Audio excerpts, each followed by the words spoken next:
welcome to Simplify TV. I'm Ann Krause. Our guest today is Patrick Smith, the founder and creative director for C2 Creative Studio, an independent brand strategy and design team in Chicago. Patrick works with clients on everything from digital content to customer experiences. As principal, Patrick manages C2's creative team of creative writers, developers, and designers. C2 Creative guides their clients with big picture thinking, bringing things together that may have never been done before. Thank you so much for joining me, Patrick. Thanks for having me, Ann. So it sounds like out of the box thinking is not really going to cut it for what you actually do with your strategy. You even say on your website, let's break the rules. So how important is this approach in working with clients? Yeah, it's a great question. The let's break the rules and kind of the out of the box thinking, that's it's more of an attitude, and every client's going to have their own definition for what is breaking the rules. So I think a brand everybody can kind of point to now and look at that did break the rules was or is Liquid Death, the water category. In the water category, they took a category that was pretty standard. You had your Aquafinas and all those kinds of things in there, and very kind of more of had a lifestyle feel. And they took that lifestyle idea and blew it up and turned it on its head. And with a great name and a great packaging design, it feels like an overnight success, but over time has really become a lifestyle brand. And you can see it everywhere from podcasts now to concert venues and even on retail shelves. So that's a brand that's a great example of that it broke the rules. Not every client's going to reinvent the category, but sometimes it's just as simple as doing the things that you should be doing already that you just haven't. And for a lot of clients, that's kind of the low-hanging fruit for them to get out and start doing something innovative, at least in their category or in their competitive set.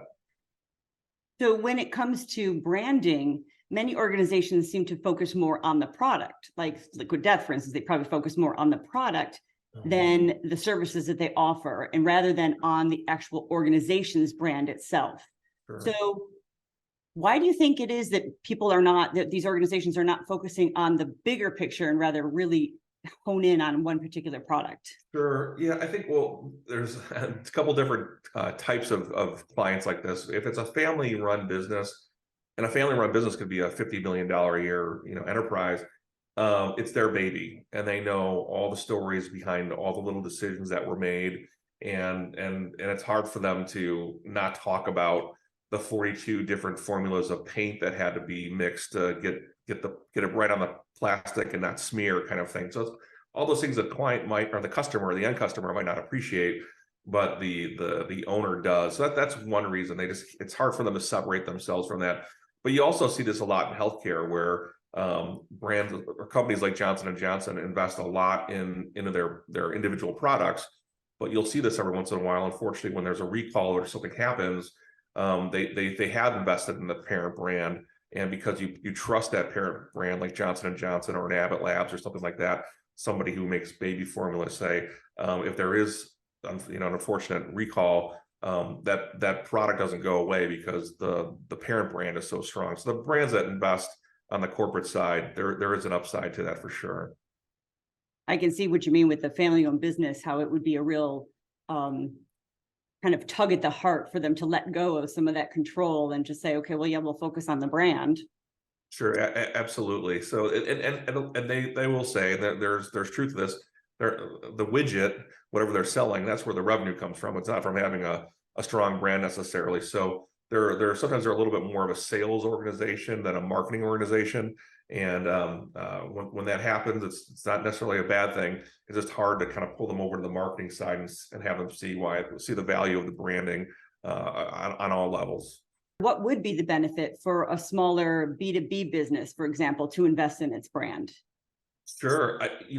A small B2B business doesn't need to go out and spend a lot of money on big corporate campaigns and things along those lines.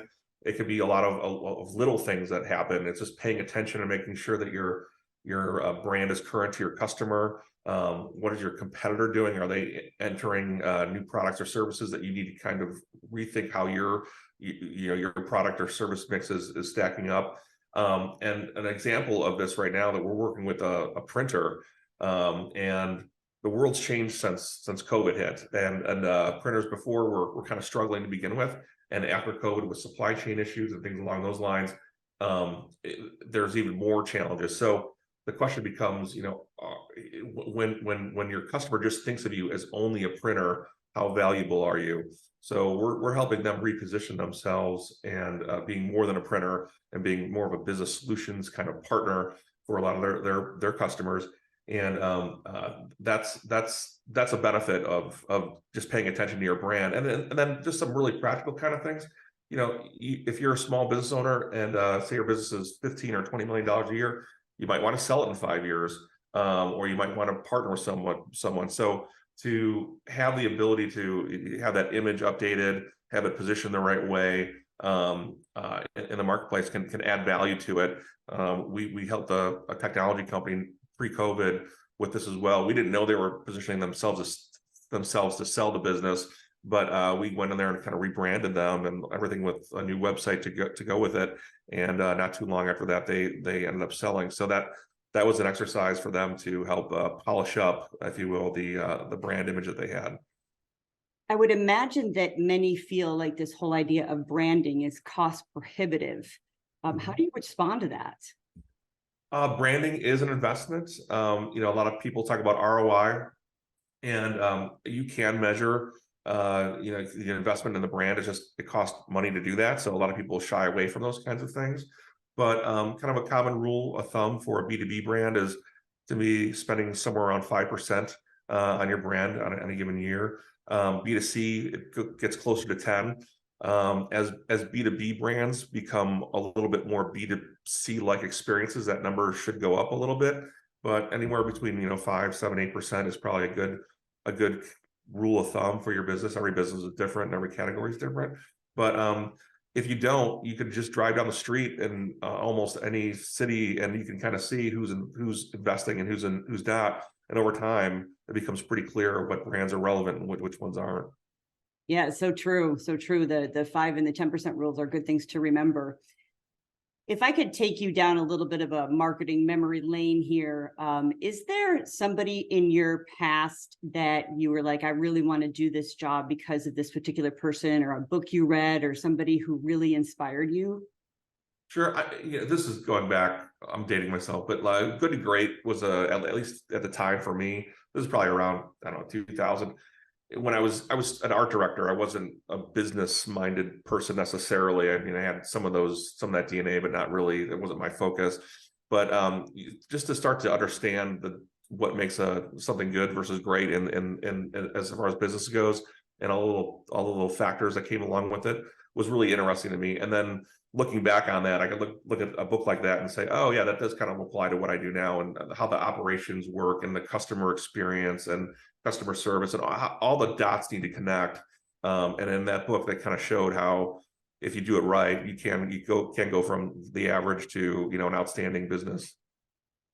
Great. Thank you. Thank you for sharing that one. And it may sound like it's an oldie, but I'm sure most of the stuff that's within that book is still very applicable today. Sure. Patrick, thank you so much for joining us on Simplify TV. I'm so glad that you were able to take the time.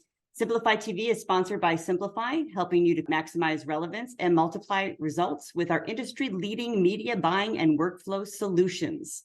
For more information, visit simply.fi. Thanks for joining us today. I'm Ann Krause, and we'll see you next time.